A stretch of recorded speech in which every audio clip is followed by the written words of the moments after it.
വാചസ്പതി. പ്രധാനമന്ത്രി നരേന്ദ്രമോദി താൻ നേരത്തെ നിശ്ചയിച്ചിരുന്ന വികസന അജണ്ടയുമായി മുന്നോട്ട് പോകുമെന്നെല്ലാം പറയുന്നു. പ്രവർത്തകർ വലിയ ആവേശത്തിലാണ്. അപ്പോഴും 400 കടക്കാം എന്ന് പ്രതീക്ഷിച്ചു തുടങ്ങി. എന്തോ അലമ്പുണ്ടാക്കാൻ വന്നിരിക്കുക.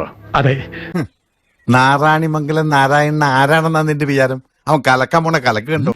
ഭാരതീയ ജനതാ പാർട്ടിക്ക് ചരിത്രം കുറിക്കാൻ കേരളത്തിൽ താമര ചിഹ്നത്തിൽ കേരളത്തിൽ താമര വിരിയില്ല, ചാണകത്തിൽ ചവിട്ടില്ല, സുരേഷ് ഗോപി ചാണകമാണ്, തൃശൂർ എന്തായാലും കൊടുക്കില്ല തുടങ്ങിയ നിരവധി അവഹേളനങ്ങളെയും അപഹാസങ്ങളെയും ഒക്കെ അതിജീവിച്ച് കേരളത്തിൽ ഒരു താമര അടയാളത്തിൽ ഒരു ലോക്സഭയിലേക്ക് ഒരാളെ അയക്കാൻ ചരിത്രത്തിൽ ആദ്യമായി ഇടയാക്കിയ തൃശൂരിലെ എല്ലാ പ്രബുദ്ധരായ വോട്ടർമാർക്കും ഞങ്ങൾ നന്ദി രേഖപ്പെടുത്തുകയും ചെയ്യുകയാണ്. എന്തായാലും ഇന്ത്യയുടെ ചരിത്രത്തിൽ തന്നെ എനിക്ക് തോന്നുന്നു 1962 മറ്റോ ആണ് അങ്ങനെ ഒരു സംഭവം ഉണ്ടായിട്ടുള്ളത്. അപ്പോ അങ്ങനെ നെഹ്റുവിന് ശേഷം 3 തവണ ഭരണം കൈയാളുന്ന പ്രധാനമന്ത്രി എന്ന നിലയിലേക്ക് നരേന്ദ്രമോദി മാറിയിരിക്കുന്നു. അപ്പോൾ ഹാട്രിക് വിജയത്തിൽ തന്നെയാണ് ഭാരതീയ ജനതാ പാർട്ടി ഉള്ളത് എന്നതൊരു യാഥാർത്ഥ്യമാണ്. പക്ഷെ അപ്പൊ പറയുമ്പോഴും നമ്മൾ ആഗ്രഹിച്ച രീതിയിൽ ഒരു വിജയം ഉണ്ടായില്ല എന്നത് യാഥാർത്ഥ്യമാണ്. അതിനെ ഞങ്ങൾ എല്ലാ ഗൗരവത്തോടും കൂടിയും എല്ലാ എളിമയോടും കൂടിയും അല്ലെങ്കിൽ ജനങ്ങൾ ഞങ്ങൾക്ക് നൽകിയ ആ ഒരു വിധിയെ ഞങ്ങൾ അംഗീകരിക്കുകയാണ്. എന്തായിരുന്നു ഇന്നലെ വരെ നമ്മുടെ രാജ്യത്തുണ്ടാക്കിയ പുകില്? ഈ പറയുന്ന മാധ്യമങ്ങളും പ്രതിപക്ഷവും ഒക്കെ എന്തൊക്കെ അവഹേളനങ്ങളാ പറഞ്ഞത്? തെരഞ്ഞെടുപ്പിനെ അട്ടിമറിച്ചു, തെരഞ്ഞെടുപ്പ് വോട്ടിംഗ് മെഷീൻ മോശമാണ്, എന്താണ് തെരഞ്ഞെടുപ്പ് കമ്മീഷൻ മോദിയുടെ കയ്യിലെ പാവയായി മാറി. നോക്കൂ നിങ്ങൾ, എന്തൊക്കെയാണ് നിങ്ങൾ പറഞ്ഞത്? ഇനിയെങ്കിലും അതിനെയൊക്കെ വെറുതെ വിടുമോ? ഞങ്ങൾ തോറ്റു, അല്ലെങ്കിൽ ഞങ്ങൾക്ക് പ്രതീക്ഷിച്ച സീറ്റ് കിട്ടിയില്ല, അതുകൊണ്ട് ഞങ്ങൾ തെരഞ്ഞെടുപ്പ് കമ്മീഷനെ ഇകഴ്ത്താൻ, അപഹസിക്കാൻ, അവഹേളിക്കാൻ ഞങ്ങൾ തയ്യാറല്ല. ഞങ്ങൾ ജനങ്ങളോടാണ് ഞങ്ങൾക്ക് ഉത്തരവാദിത്വമുള്ളത്. ആരോട്? നിങ്ങൾ എന്തൊക്കെയാണ് പറഞ്ഞത്? ഇന്ത്യ അപകടത്തിലേക്ക് പോകുന്നു, ഭരണഘടന തന്നെ ഇതാ പോകുന്നു എന്നൊക്കെ പറഞ്ഞിരുന്നവർ, തെരഞ്ഞെടുപ്പ് കമ്മീഷനെ അപഹസിച്ചവർ, ഇലക്ട്രോണിക് വോട്ടിംഗ് മെഷീനെ ഇകഴ്ത്തിയവർ, മോദി എന്തോ പണം കൊടുത്ത് ഇന്ത്യൻ തെരഞ്ഞെടുപ്പ് ഇന്ത്യൻ ജനങ്ങളെ മുഴുവൻ വിലയ്ക്ക് വാങ്ങിയെന്ന് അപഹസിച്ച നിങ്ങൾ എന്താണ് പറയുന്നത്? നിങ്ങൾക്ക് കിട്ടിയ നേട്ടങ്ങൾ മുഴുവൻ അങ്ങനെയായിരുന്നു.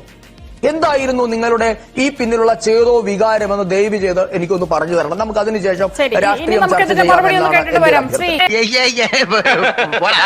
ഫലപ്രഖ്യാപനം ഏതാണ്ട് പൂർണ്ണതയിലേക്ക് എത്തുമ്പോൾ രാജ്യത്തിന്റെ ആകെ ദൃശ്യം നോക്കിയാൽ ഏറ്റവും തമാശയായി തോന്നുന്ന ജയിച്ചവരെക്കാൾ സന്തോഷത്തിലാണ് തോറ്റവർ എന്നുള്ളതാണ്. അവർക്കാണ് ആത്മവിശ്വാസം കൂടിയിരിക്കുന്നത് എന്നുള്ളത്. പക്ഷേ എന്തൊക്കെ പറഞ്ഞാലും ശ്രീ അരുൺകുമാർ, ജയം ജയം തന്നെയാണ്. നരേന്ദ്രമോദി 3ാമതും പ്രധാനമന്ത്രിയാകാൻ പോകുന്നു എന്ന യാഥാർത്ഥ്യം നമ്മുടെ മുന്നിലില്ലേ? സ്വാഭാവികം.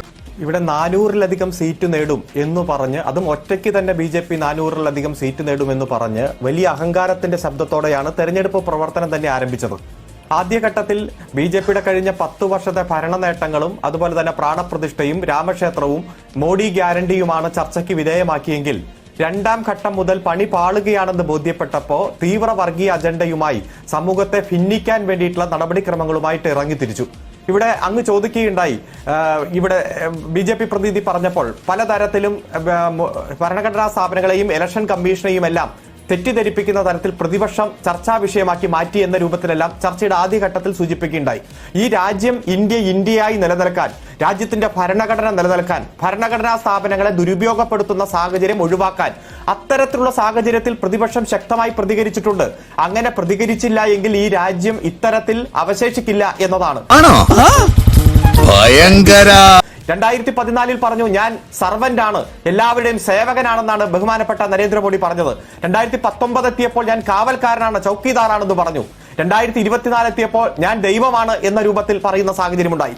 സൂചിപ്പിച്ചതുപോലെ വരും കാലങ്ങളിൽ വലിയ മാറ്റമുണ്ടാകും. കാരണം ഇതൊരു തെരഞ്ഞെടുപ്പ്, ഒറ്റ തെരഞ്ഞെടുപ്പ് കൊണ്ടോ അല്ലല്ലോ. കാരണം പ്രതിപക്ഷത്തെ ഇല്ലാത്ത കള്ളക്കേസിൽ കുടുക്കി പ്രതിപക്ഷ കക്ഷികളെ പണം കൊടുത്ത് വിലക്കെടുത്ത് രാഷ്ട്രീയമായി പിളർത്തി അവരുടെ എല്ലാ തരത്തിലുള്ള ജനാധിപത്യ അവകാശങ്ങൾ നിഷേധിക്കുന്ന, പാർലമെന്റിൽ പോലും ഏറ്റവും കുറച്ച് സംവാദങ്ങളും ചർച്ചകളും നടന്ന വർഷമായി 2023 മാറിയതും, ഏറ്റവും കുറച്ചു നാൾ ഇന്ത്യയുടെ പാർലമെന്റിൽ പങ്കെടുത്ത പ്രധാനമന്ത്രിയായി നരേന്ദ്രമോദി മാറിയതും, പാർലമെന്റിൽ കൊണ്ടുപോയി നമുക്കറിയാം ജനാധിപത്യത്തിനെതിരായിട്ടുള്ള സ്തൂപങ്ങൾ സ്ഥാപിക്കുന്നതുമെല്ലാം നമ്മൾ കണ്ടതാണ്. അത്തരത്തിലുള്ള ഏകാധിപത്യ പ്രക്രിയയ്ക്ക് എതിരായിട്ടുള്ള തെരഞ്ഞെടുപ്പാണ്.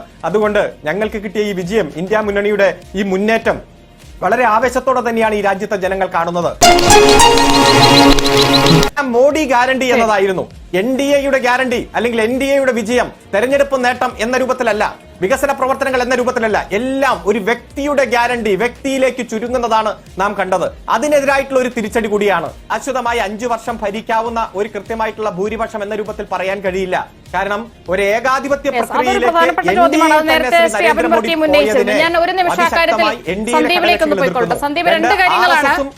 പ്രതിപക്ഷ കക്ഷികൾ പറയുന്നു പൂർണ്ണമായും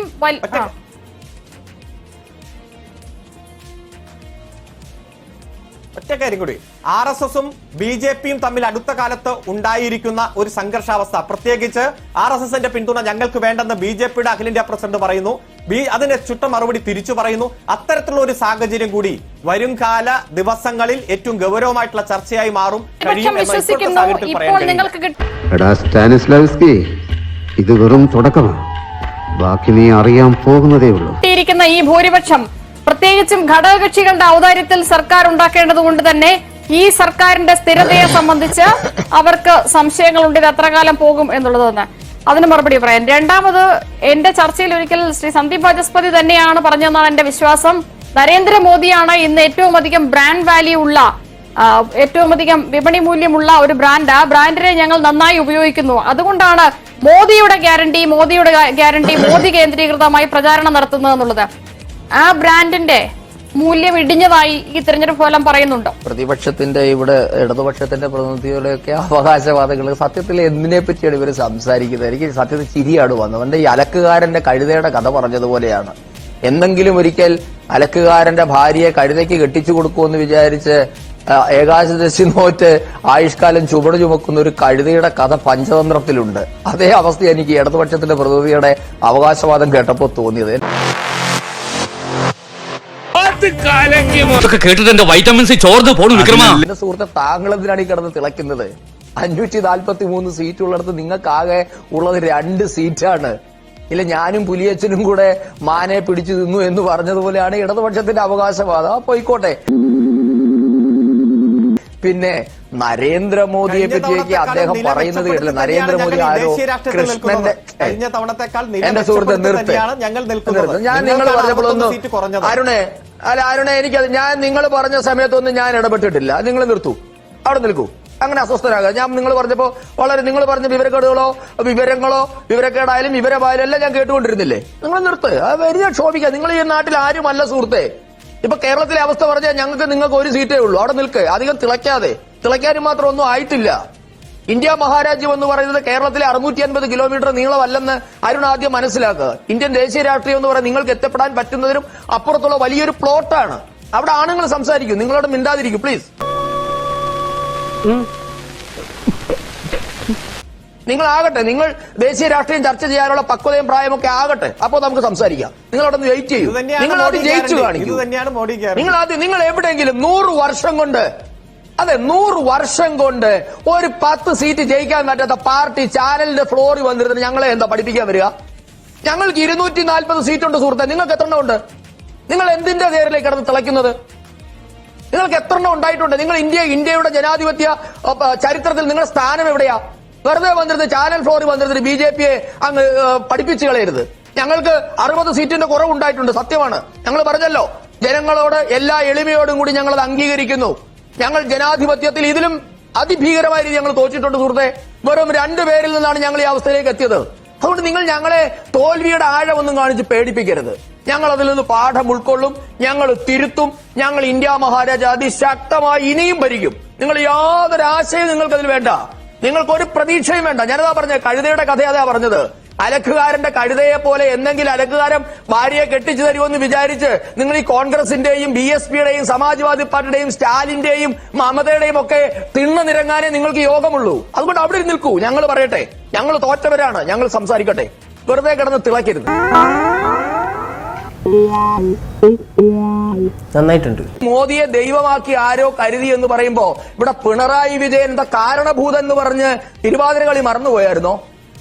ഭൂമി ഉണ്ടാക്കിയതിനു ശേഷം 7ാം ദിവസം ഈ ഭഗവാൻ വിശ്രമിച്ചതുപോലെയാണ് ഇന്തോനേഷ്യയിലേക്ക് പിണറായി വിജയൻ ഒന്നടങ്കം ജനങ്ങൾ തിരിച്ചടി കൊടുക്കുകയാണോ സന്ദീപ്? നിഷേ, അല്ല എന്നോട് പറഞ്ഞതിന് ഞാൻ മറുപടി പറയട്ടെ, എന്നിട്ട് നമുക്ക് നിഷയുടെ മറുപടി ഞാൻ പറയാം. അപ്പൊ അന്ന് പിണറായി വിജയൻ കെട്ടും കെട്ടി ഇന്തോനേഷ്യക്ക് പോയപ്പോ ഈശ്വരൻ വിശ്രമിക്കുന്നത് പോലെയാണെന്ന് പറഞ്ഞ് നിങ്ങളുടെ കേന്ദ്ര കമ്മിറ്റി അംഗമാ. അതുകൊണ്ട് ദേവി അത് വെറുതെ ഇങ്ങോട്ട് വന്ന് ചൊറിഞ്ഞു മേടിക്കരുത്, അവിടെ നിൽക്കൂ. വിട്ടില്ലേ, ആരംഭിച്ചു ഇനി പറഞ്ഞിട്ടെന്താ കാര്യം, നമുക്ക് വേറെല്ലാം പറയാം. നരേന്ദ്രമോദി എന്നുള്ളത് ഈ ഇന്ത്യ മഹാരാജ്യത്തെ 10 വർഷം ഭരിച്ച ആള് തന്നെയാണ്. നരേന്ദ്രമോദിയുടെ തെരഞ്ഞെടുപ്പ് ജീവിതം എന്നുള്ളത് കഴിഞ്ഞ 25 വർഷം നീണ്ടു നിൽക്കുന്ന ഇന്നേ വരെ തോൽവി അറിയാത്ത ഒരു ജീവിതം തന്നെയാണത്. അത് ഞങ്ങൾക്കൊരു മോദി ബ്രാൻഡ് തന്നെയാണ്. അതിനകത്ത് എന്താ, ഞങ്ങൾ ആ മോദി എന്ന് പറയുന്ന സ്റ്റേറ്റ്സ്മാന്റെ കഴിവുകൾ ഉപയോഗിച്ച് ഞങ്ങളുടെ പാർട്ടി ജന്മം കൊടുത്ത, RSS ജന്മം കൊടുത്ത ഒരു പ്രചാരകൻ, അദ്ദേഹം ഇന്ത്യയുടെ പ്രധാനമന്ത്രിയാക്കി അഭിമാനപൂർവ്വം ഞങ്ങളുടെ പാർട്ടിയെ നയിക്കുമ്പോ ഞങ്ങൾ പിണറായി വിജയന്റെ പുറകിന് പോകണോ? അതോ സീതാറാം യെച്ചൂരിയുടെ വാദത്തിൽ വന്ന് നിൽക്കണോ? ഞങ്ങൾ അവസരങ്ങൾ നോക്കി അല്ലെങ്കിൽ തന്ത്രങ്ങൾക്ക് വേണ്ടി? ഞങ്ങളുടെ പാർട്ടി, ഞങ്ങൾക്ക് അതിനുള്ള സംവിധാനമുണ്ട്. നരേന്ദ്രമോദി തന്നെയാണ് ഞങ്ങളുടെ സ്റ്റാർ, ഒരു തർക്കവുമില്ല. ഞങ്ങൾക്ക് 60 സീറ്റ് കുറഞ്ഞു എന്നല്ലേ ഉള്ളൂ. ഞങ്ങൾ എങ്ങും ഒലിച്ചു പോയിട്ടൊന്നുമില്ലല്ലോ. ഇന്ത്യ മഹാരാജ്യത്ത് ഞങ്ങൾ ഉണ്ടല്ലോ. സന്ദീപ് തന്നെ മുമ്പൊരിക്കൽ ഒരു ചർച്ചയിൽ പറഞ്ഞതുപോലെ ഇന്ന് ഇന്ത്യൻ രാഷ്ട്രീയത്തിൽ ഏറ്റവും മൂല്യമുള്ള ബ്രാൻഡാണ് നരേന്ദ്രമോദി എന്നാണ് പറഞ്ഞത്. രാഷ്ട്രീയത്തിൽ ഇന്നും തീർച്ചയായിട്ടും കാരണം എന്താണെന്നറിയാവോ നിഷ?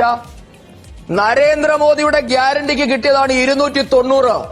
ഇന്ന് ഇന്ത്യയിലുള്ള മുരട് മുള്ളമൂക്കൻ കരട് കാഞ്ഞിരക്കുറ്റി എന്ന് പറഞ്ഞ എല്ലാവരും കൂടെ ചേർന്നിട്ട് എത്ര കിട്ടിയത്? 232. അപ്പൊ ആർക്കാ ബ്രാൻഡ് വാല്യൂ ഉള്ളത്? നരേന്ദ്രമോദിക്ക് തന്നെയാണ്. മോദിയുടെ ബ്രാൻഡ് വാല്യൂ തന്നെയാണത്. ഞങ്ങൾക്ക് അതിനകത്ത് ഒരു തർക്കവുമില്ല. ഞങ്ങൾ 10 വർഷം ഭരിച്ചതിന് ശേഷമാണ് ഞങ്ങൾ ഇവിടെ എത്തി നിൽക്കുന്നത്. അല്ലാതെ ഞങ്ങൾ 10 വർഷം ഭരിച്ചിട്ട് ഞങ്ങൾ നടത്തിയ അഴിമതിയുടെ പേരിൽ, ഞങ്ങൾ നടത്തിയ കൊള്ളരുതായ്മയുടെ പേരിൽ ജനം ഞങ്ങളെ അങ്ങ് അറബിക്കടലിൽ ഒഴുക്കി കളഞ്ഞിട്ടൊന്നുമില്ല. ചിലയിടങ്ങളിൽ നിങ്ങൾക്കറിയാം തിരഞ്ഞെടുപ്പാണ്. തെരഞ്ഞെടുപ്പിൽ നമുക്കൊരു ഒന്നും രണ്ടല്ല എന്ന് നമ്മൾക്കറിയാമല്ലോ. ചിലയിടങ്ങളിൽ ഞങ്ങൾക്ക് തിരിച്ചടി ഉണ്ടായിട്ടുണ്ടെന്ന് ഞങ്ങൾ അതിനെ പറഞ്ഞാൽ എല്ലാ എളിമയോടും കൂടി, എല്ലാ അന്തസ്സോടും കൂടി ഞങ്ങൾ ഏറ്റെടുക്കുക. ഞങ്ങൾക്ക് അതിനകത്ത് ഒരു നാണക്കേടുമില്ല. ഞങ്ങൾ അതിൽ ഹോംവർക്ക് കൃത്യമായി ചെയ്യും. അതുകൊണ്ട് പക്ഷെ നിങ്ങൾക്കൊരു പ്രതീക്ഷയൊന്നും വേണ്ട. ഗ്യാരണ്ടിക്ക് ഭൂരിപക്ഷം നൽകി ഏറ്റവും വലിയ ഒറ്റക്കക്ഷിയായി പോലും തിരഞ്ഞെടുത്തേക്കാം, അതിനുള്ള ബ്രാൻഡ് വാല്യൂ എങ്കിലും ഉണ്ട് എന്ന് എന്തുകൊണ്ട് ജനം വിചാരിച്ചില്ല എന്നാണ് നിങ്ങൾ വിലയിരുത്തുന്നത്? ഏറ്റവും വലിയ ഒറ്റക്കക്ഷി പിന്നെ ആരാ? ഏറ്റവും വലിയ ഒറ്റക്കക്ഷിയാണ്. കേവല ഭൂരിപക്ഷം കടത്തിയേക്കാം എന്നുള്ളത് ഞാൻ പറഞ്ഞതിൽ തെറ്റാണ്. കേവല ഭൂരിപക്ഷം നൽകി അധികാരത്തിലേറ്റേക്കാം എന്ന് തോന്നാതിരുന്നത് എന്തുകൊണ്ടാണ്? നിഷ അതാ പറഞ്ഞ നിഷ, ഞങ്ങളുടെ മുന്നണിക്ക് എന്തായാലും കേവല ഭൂരിപക്ഷം ഉണ്ടല്ലോ. തെരഞ്ഞെടുപ്പിന് ശേഷം തട്ടിക്കൂട്ടിയ മുന്നണി അല്ലല്ലോ. തെരഞ്ഞെടുപ്പിന് മുൻപുള്ള മുന്നണിക്ക് കേവല ഭൂരിപക്ഷം ജനം നൽകിയല്ലോ. ഞങ്ങളുടെ പാർട്ടിക്ക് അത് കിട്ടിയിട്ടില്ലാന്നേ. ഞങ്ങൾ എന്ത് വേണം? അതുകൊണ്ട് നിങ്ങളുടെ എല്ലാം കാലം വീണ് മാപ്പിരക്കണോ? ഞങ്ങൾ ജനങ്ങളോടാണ് ഞങ്ങൾക്ക് ഉത്തരവാദിത്വം. ഞങ്ങൾക്കത് കിട്ടിയില്ലെന്ന് അംഗീകരിക്കുകയാണല്ലോ. ഞാൻ പറഞ്ഞില്ല, അതിനെ എല്ലാ വിനയത്തോടും എളിമയോടും അന്തസ്സോടും കൂടിയാണ് ഞങ്ങൾ ഏറ്റെടുക്കുന്നത്.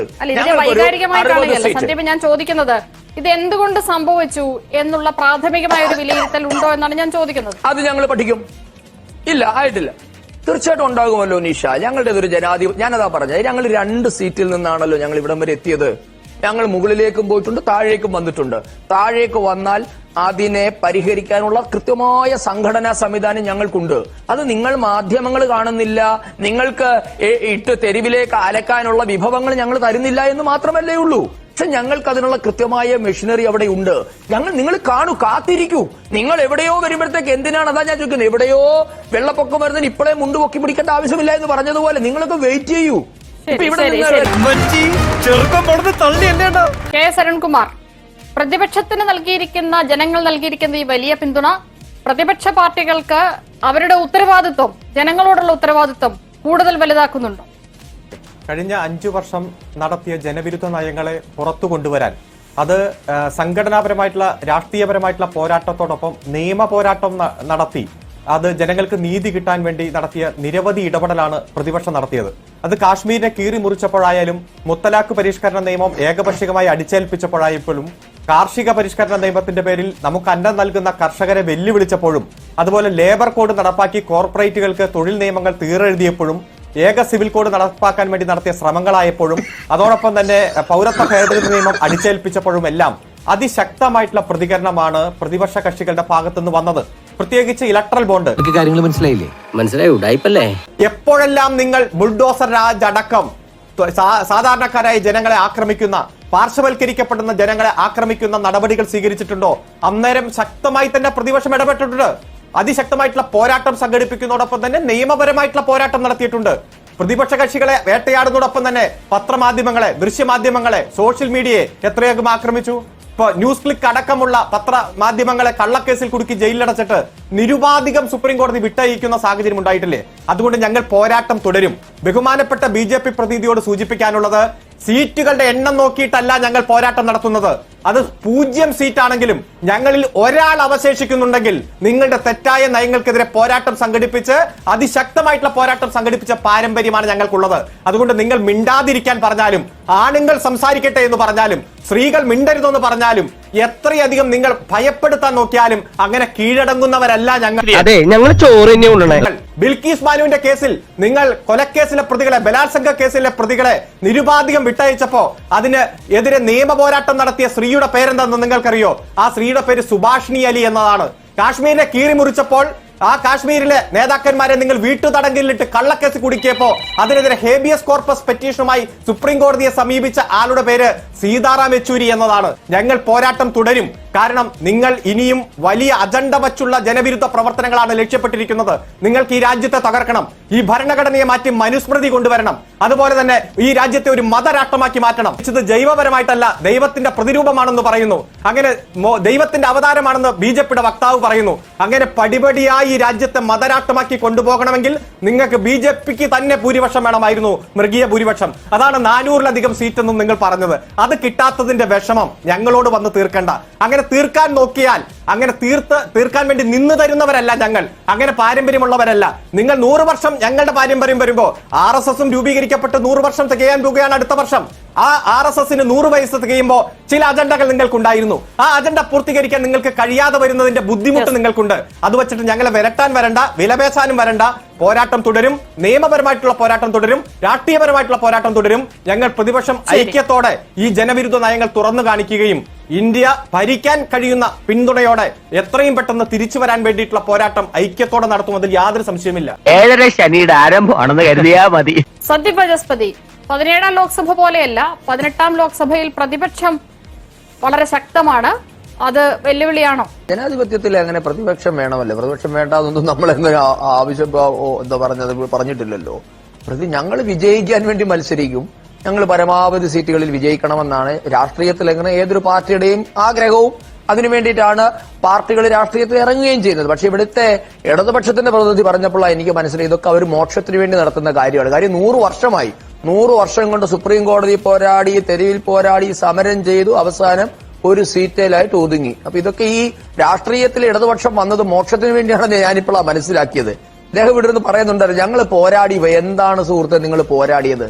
സ്വന്തം പാർട്ടിയുടെ ജനറൽ സെക്രട്ടറിക്ക് പാർട്ടി ചിഹ്നത്തിൽ വോട്ട് ചെയ്യാൻ ഒരു അവസരം ഉണ്ടാക്കിയിട്ടുള്ള പോരാട്ടം പോരായിരുന്നോ ശ്രീ അരുൺകുമാറെ? സൂപ്പർ. എത്ര കാലായി ഇന്നേ വരെ നിങ്ങളുടെ പാർട്ടിയുടെ ജനറൽ സെക്രട്ടറി EMS അല്ലാതെ ഏതെങ്കിലും ഒരു പാർട്ടിയുടെ ജനറൽ സെക്രട്ടറി സ്വന്തം ചിഹ്നത്തിൽ വോട്ട് ചെയ്തിട്ടുണ്ടോ? 100 വർഷം കൊണ്ട് പോരാടുവാണല്ലോ നിങ്ങൾ. എന്ത് പോരാട്ടമാണ് നിങ്ങൾ? അതാണ് പിന്നല്ലേ നിങ്ങളോട് ചോദിക്കുന്ന ചോദ്യത്തിന് മറുപടി പറയുവാനോ ഇത്ര തിരിച്ചടി നിങ്ങൾക്ക് നേരിട്ടതിന്റെ കാരണം പറയാനോ ചോദിച്ചിട്ട് കഥയില്ല. നിങ്ങൾ BJP നന്നാക്കാൻ വരാതെ ഞാൻ എന്തൊക്കെയായിരുന്നു മോഹനസുന്ദര വാഗ്ദാനങ്ങൾ? ശരി, എന്തൊക്കെയായിരുന്നു പ്രഖ്യാപനങ്ങൾ? ശരി, കഴിഞ്ഞോ? ശരി, ഇനി അരുണും മിണ്ടായിരിക്കണം. കാര്യം ഇത് എന്റെ അവസരം. അരുണ് പറഞ്ഞപ്പോ ഞാൻ ഇടപെട്ട ഒരാളല്ല. അതുകൊണ്ട് അരുൺ ഇനി ദയവ് ചെയ്ത് കീപ് ക്വൈറ്റ്. അപ്പോ ഞങ്ങളുടെ 60 സീറ്റിലാണ് അങ്ങയുടെ ആശങ്കയെങ്കിൽ പറഞ്ഞെങ്കിൽ പ്രയോഗം നിങ്ങളുടെ തെറ്റായിരുന്നു. നിങ്ങൾ പല ഘട്ടത്തിലും പറയാൻ പറ്റാത്ത വാക്ക് പറഞ്ഞ് ഈ നീതി തന്നെ മതി. നിഷ പറയട്ടെ, ഞാൻ ഇടപെട്ടിട്ടില്ല. അരുണേ, അല്ല അരുണേ, അങ്ങനെയാണെങ്കിൽ കൊള്ളാം. അല്ല അതിന് പേരിട്ടൊന്നും ഇങ്ങോട്ട് എടുക്കണ്ട. ജീവിതത്തിൽ ഞാൻ ഇങ്ങനെ ചമ്മിട്ടില്ല. എന്തോ അല്ല, എന്റെ അമ്മായി നമ്മുടെ മുമ്പിൽ ഒഴിച്ചു. പോയില്ലേ. അപ്പൊ അതുകൊണ്ട് അരുണെ, ഞങ്ങളുടെ 60 സീറ്റ് നഷ്ടപ്പെട്ടതാണ് അരുണിന് ആശങ്കയെങ്കിൽ ദയവ് ചെയ്ത് അങ്ങ് BJPയിൽ ചേരുമായിരിക്കും നല്ലത്. ഞങ്ങളെപ്പറ്റി ഇത്ര ആശങ്ക ഉണ്ടെങ്കിൽ ഞങ്ങളുടെ ആശങ്ക ഞങ്ങൾ പരിഹരിച്ചോളാം. ഞങ്ങളുടെ 60 എവിടെ പോയി എന്നുള്ളത്. പക്ഷെ അത് സ്വന്തം പാർട്ടിയുടെ പറ്റി ഒന്ന് ചിന്തിക്കേണ്ട, ഒരു കണ്ണാടി ഒന്ന് വെച്ചു കൊടുക്കണ്ടേ? 100 വർഷമായില്ലേ? ഞങ്ങളെ കുറ്റം പറയില്ലേ നിങ്ങളിരുന്ന്? 100 വർഷം കൊണ്ട് സ്വന്തം പാർട്ടിയുടെ സെക്രട്ടറിക്ക് സ്വന്തം അരിവാൾ ചുറ്റിക ചിഹ്നത്തിൽ വോട്ട് ചെയ്യാൻ അവസരമില്ലാത്തവന്മാരാണോ ഞങ്ങളുടെ 60 എവിടെ പോയി തിരക്കുന്നത്? ഞങ്ങളുടെ 60 പോയിട്ടുള്ള ഞങ്ങൾ തിരക്കും സർ. അതിനകത്ത് ഒരാശങ്ക നിങ്ങൾക്ക് വേണ്ട. ഇതിലും ഇരട്ടി ശക്തിയോടുകൂടി ഞങ്ങൾ മടങ്ങി വരും. ഒരാശങ്കയും വേണ്ട. പിന്നെ താങ്കൾ ഇവിടെ പറഞ്ഞല്ലോ RSSന് ചില അജണ്ടകൾ ഉണ്ടായിരുന്നു, അത് നടപ്പാക്കാൻ. അതിപ്പോഴാണോ അരുണിന് മനസ്സിലായത്? RSSന് അജണ്ട ഉണ്ട് സർ. ഈ നാട് നന്നാക്കലാണ് ഞങ്ങളുടെ അജണ്ട. അതിന് ഒരു സംശയവും നിങ്ങൾക്ക് വേണ്ട. അപ്പൊ ഞങ്ങളുടെ അജണ്ടയിൽ ചിലതേ നടപ്പാക്കാൻ പറ്റാത്തുള്ളൂ എന്ന് അരുൺ വരെ സമ്മതിക്കുന്നുണ്ട്. പക്ഷെ 100 വർഷം കൊണ്ട് ഒരു അജണ്ട പോലും നടപ്പാക്കാൻ പറ്റാത്ത എന്റെ സുഹൃത്തെ ആയിക്കോട്ടെന്നേ, 100 വർഷം കൊണ്ട് ഒരു അജണ്ട പോലും നടപ്പാക്കാൻ പറ്റാത്ത താങ്കളാണോ ഏതാനും അജണ്ടകളെങ്കിലും നടപ്പാക്കിയ ഞങ്ങളെ നന്നാക്കാൻ വരുന്നത്? അതുകൊണ്ട് ജയിലിൽ ഞങ്ങളെ നന്നാക്കൽ അവിടെ നിൽക്കട്ടെ. നമുക്ക് ഞങ്ങൾ പറഞ്ഞല്ലോ ഞങ്ങൾ തോറ്റു, ഞങ്ങളിതാ സമ്മതിക്കുന്നു. നിങ്ങളുടെ എവിടെ പോയി? എന്തേ ഈ നിങ്ങൾ പറഞ്ഞല്ലോ ഞങ്ങൾ 400 കിട്ടുമെന്ന് പറഞ്ഞിട്ട് 292 ഞങ്ങൾക്ക് കിട്ടിയുള്ളൂ.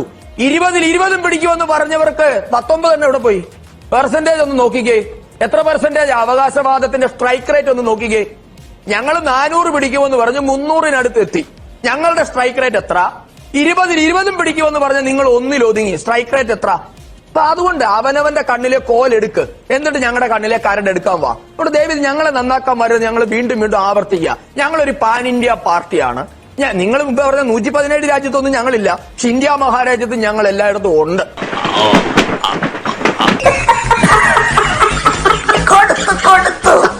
അപ്പൊ അതുകൊണ്ട് ഞങ്ങൾ 60 തോറ്റു എന്നത് യാഥാർത്ഥ്യമാണ്. ജനങ്ങൾ ഞങ്ങളെ ശിക്ഷിച്ചു എന്നാണ് നിങ്ങൾ പറയുന്നത്. ഞങ്ങളത് ഏറ്റെടുക്കുന്നു സർ. ഞങ്ങൾക്ക് അതിനകത്ത് ഒരു നാണക്കേടുമില്ല. ഞങ്ങള് തോറ്റിട്ടുള്ളവരാണ്. ഞങ്ങൾ ജനാധിപത്യത്തിൽ എന്നും ജയിച്ചു കൊള്ളാമെന്ന് വാക്ക് പറഞ്ഞു വരുന്നവരൊന്നും അല്ല.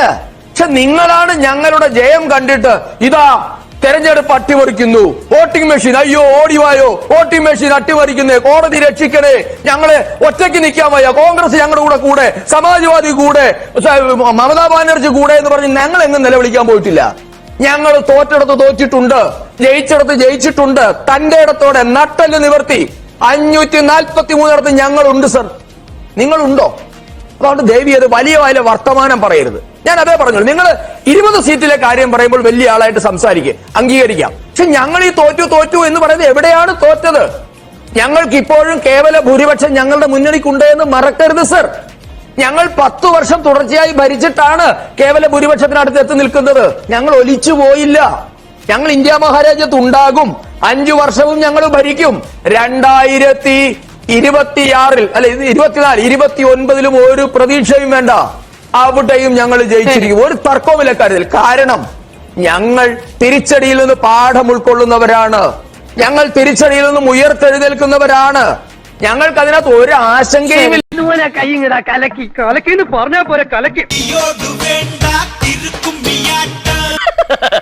തൽക്കാലം ഇത്രയും മതി. വരട്ടെ.